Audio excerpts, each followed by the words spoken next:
I have lived in cities that hum louder than my thoughts. Days where buses blur into bikes and even the rain forgets to fall gently. Bangalore, she is beautiful, but she doesn't whisper.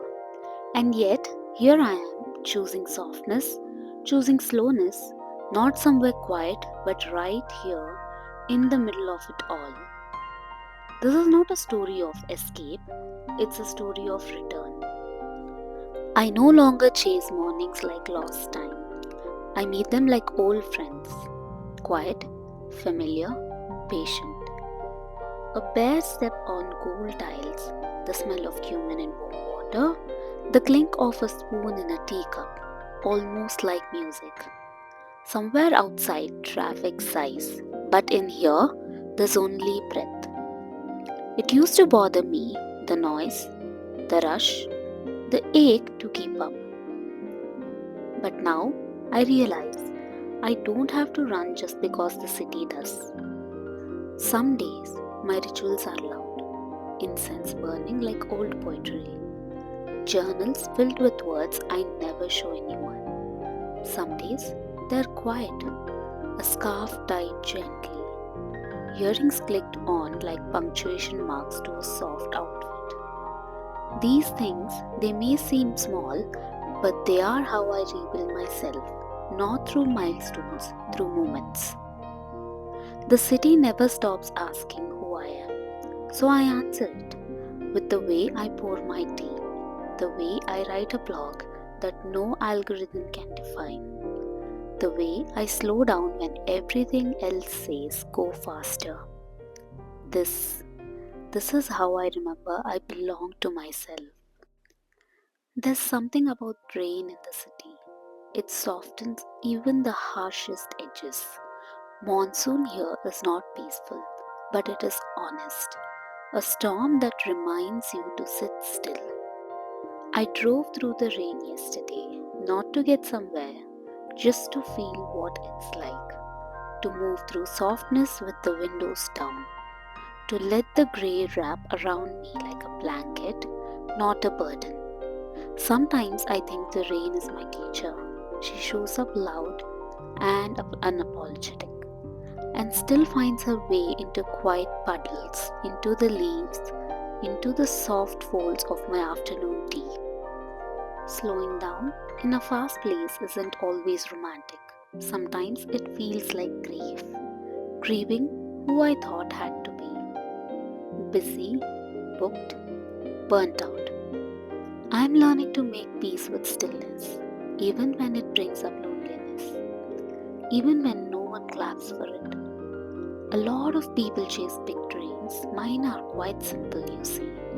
To live beautifully, to feel fully, to be soft and still be strong. I think that's the hardest thing. Not building a career or making money, but staying soft in a world that tells you not to be. Wearing cotton when everyone wears armor. Drinking tea slowly when others sip success faster. Saying this is enough when the world wants more. I have stopped waiting for peace to arrive in the form of perfect circumstances. I now create it in my routines, in my clothing, in my voice, in the way I love even the greyest skies. I used to think I would find myself somewhere else, maybe in a quieter town, a smaller house, somewhere where the rain came without honking cars and the sky didn't compete with construction cranes. But now I understand something deeper. You don't wait for the place to soften, you soften within the place. And that's harder, but it's also holier. Softness, I have learned, isn't in how slow your day looks. It's in how gently you treat yourself when the day isn't slow. Like when deadlines pile up and the tea gets cold and you didn't meditate and your favorite outfit is in the laundry and you still choose to breathe, to light a candle, to show up tenderly. That's softness. Not perfection but presence. Not control but connection. Some mornings I still wake up feeling like I'm behind. Behind in career, in money, in milestones. I scroll past someone else's success and feel like I have failed. But then I return to my rituals, the warmth of water in my hands, the cotton of my dress as I button it slowly, the silence between songs, and I remember my timing isn't wrong, it's just mine. I don't need to be the most impressive person in the room, I just want to be the most present. And that requires a different kind of discipline, not hustle but devotion. To slow mornings, to joyful movement, to art that no one claps for, to beauty that's unperformative, and to trusting that softness isn't just a lifestyle, it's the way of relating to the world and myself. I'm not against ambition, I just want ambition that doesn't cost me my nervous system. I want success that feels like warm tea, not cold exhaustion. That's what this channel is for. Not to show a perfect life, but to model a possible one. One where softness is strong, one where quiet is enough, where you don't have to do everything loud to be seen. You don't have to be busy to be worthy. You don't have to move fast to matter. This video may not go viral, but if it finds the one person who needed to hear this, that's enough for me. Because I used to be that person, the one who thought everyone else had it figured out, the one who confused chaos for passion, the one who didn't know rest was also a revolution. Now I know better, and knowing better doesn't mean I always feel better, but it means I come back to myself quicker through tea, through breath, through simple rituals.